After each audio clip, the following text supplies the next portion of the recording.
À travers cette petite vidéo, on va s'intéresser à ce qu'est un fait social.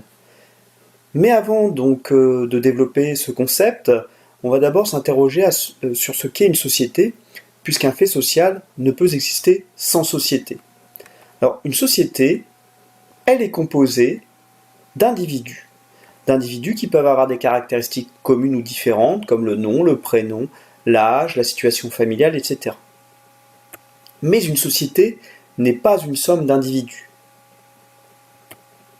En effet, une société, pour qu'elle soit cohérente, qu'il y ait maintien de la cohésion sociale, les individus doivent partager des valeurs comme la liberté, l'égalité, la fraternité, la solidarité, et des normes communes comme la politesse, la monogamie, fonder une famille, exercer une activité professionnelle, en tout cas pour nos sociétés occidentales.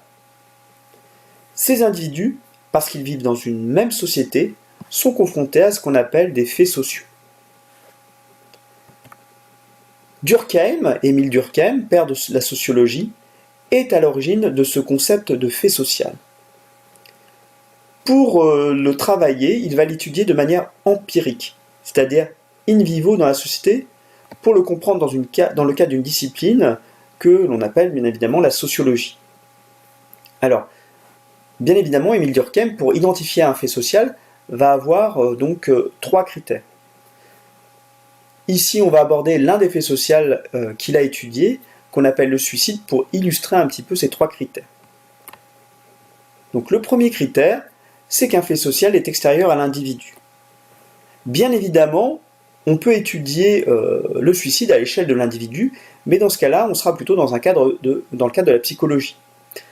Par exemple, la perte d'emploi, la rupture familiale, le décès d'un proche peuvent, chez un individu, engendrer de l'isolement, un état dépressif, une dépression qui peut amener au suicide.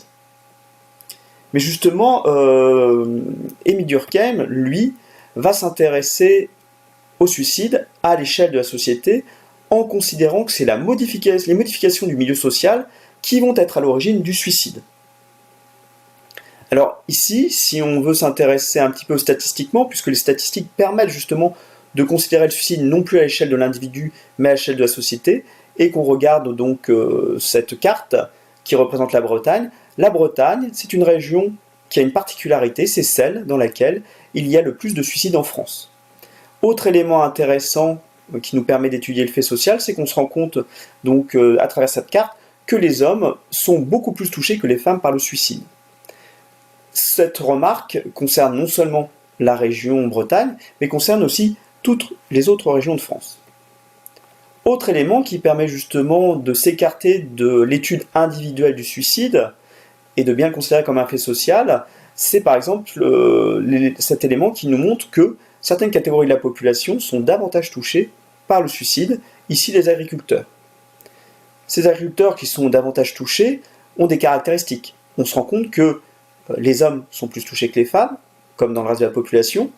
On se rend compte aussi que les hommes de 45 à 54 ans sont les plus touchés, qui sont avant tout dans l'élevage du bovin indulé, etc., etc. Donc voilà un tas d'éléments qui permet justement d'appréhender ce fait social. Deuxième critère qui permet d'identifier que c'est un fait social, c'est que celui-ci doit s'imposer à l'individu. Il y a en quelque sorte un pouvoir de coercition, c'est-à-dire qu'il va y avoir des normes, des valeurs et des normes, et surtout des normes qui vont s'imposer à l'individu sans qu'il en soit nécessairement conscient et qui vont le contraindre. Alors ici, par exemple, pour le suicide, bien évidemment, ce n'est pas le suicide qui va être une contrainte en tant que telle. Les gens vont pas en tant que tels se sentir forcés au suicide. C'est autrement qu'on peut le considérer, c'est-à-dire que les individus dans une société, puisque on ne s'intéresse pas à l'individu en tant que tel, mais les individus de la société qui, par exemple, peuvent être privés de leur rôle social, on parle alors d'anomie, par exemple en étant privés d'emploi, en étant en incapacité de fonder une famille, etc., vont être en situation de fragilité ou de rupture de lien social. Et cette rupture de lien social peut les conduire au suicide.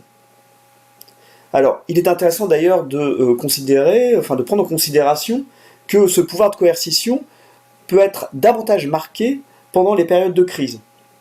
concernant le suicide, on se rend compte par exemple qu'en période de crise économique, il y a davantage de suicides qu'en période d'embellie économique. Troisième critère pris en considération par Émile Durkheim pour considérer que c'est un fait social, c'est que ce fait social s'explique lui-même par d'autres faits sociaux. Donc toujours le suicide en tant que fait social, eh bien, il peut s'expliquer par le genre. On l'a vu que, par exemple, les hommes étaient plus touchés que les femmes. Il peut être pris en considération aussi par rapport à la famille. On peut se poser la question, est-ce qu'une personne qui a une famille, qui est mariée avec des enfants, va se suicider davantage ou moins qu'une personne qui va être isolée? Le travail, notamment la profession, on vient de le voir avec les agriculteurs qui sont davantage touchés. La religion, puisqu'il y a certaines religions qui considèrent le suicide comme étant une faute grave, et donc qui peut empêcher les individus qui pratiquent cette religion de se suicider, etc., etc. Alors maintenant se pose la question, si moi, je dois justement identifier un fait social pour l'étudier. Je peux prendre 4 éléments en considération qui vont me permettre de retenir ou d'écarter le fait qui m'intéresse. Premièrement, il faut que je me pose la question, est-ce que ce fait social s'intègre bien dans des relations sociales entre les individus ou les groupes d'individus? Si le fait qui m'intéresse ne concerne qu'un individu pris isolément ou quelques individus pris isolément, ce n'est pas un fait social. Par contre, s'il met en relation des individus entre eux ou des groupes d'individus entre eux, c'est un élément qui peut me permettre de considérer que c'est un fait social. Deuxième élément, se poser la question, est-ce qu'il y a de la régularité? Est-ce que c'est un fait isolé, comme un fait divers? Dans ce cas-là, ce n'est pas un fait social. Un meurtre n'est pas un fait social. Une manifestation n'est pas un fait social.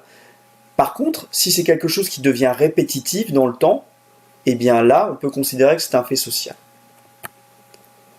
Troisième élément, la construction du fait de société. C'est-à-dire que si le fait, je peux le décrire de manière très concrète, avec des éléments clairs qui me permettent de le caractériser, c'est un indice qui me permet peut-être de me dire que je suis face à un fait social. Ces critères doivent bien évidemment être toujours les mêmes, quel que soit le fait, quand je l'étudie à un moment T ou à un autre moment T. Dernier élément, si c'est un fait social, il doit permettre de mobiliser des concepts en sciences sociales, comme les liens sociaux, la cohésion sociale, la culture, l'identité, les normes, les valeurs, la socialisation, la marginalisation ou encore l'exclusion sociale, etc. Donc voici ce qu'est un fait social de manière assez rapide selon Émile Durkheim.